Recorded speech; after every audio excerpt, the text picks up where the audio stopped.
Hello friends, कैसे हैं आप।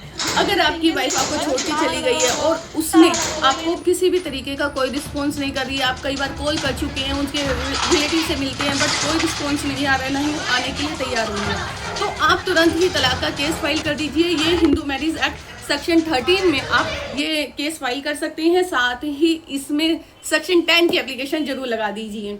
सेक्शन 10 की एप्लीकेशन आपको ये कहती है कि भाई अब तुम अपनी मर्जी से अपने घर गए हो तो अपने घर पर ही रहो, हमारे घर पे आने की जरूरत नहीं है। क्योंकि अक्सर वाइफ अपने मायके जाती है तो आप पे झूठे केस लगाती है। झूठे केस एक टाइम आने के जब एविडेंस का पार्ट आता है तो उस पर कोई एविडेंस नहीं होता तो उसका केस हल्का पड़ जाता है। अब वो सोचती है कि जी अब तो केस हल्का पड़ गया, चलो हम बोरिया बिस्तरा उठाते हैं, दोबारा ससुराल चलते हैं, क्योंकि अब हम या तो एविडेंस बनाएंगे या फिर हम उसी ठिकाने में रहेंगे।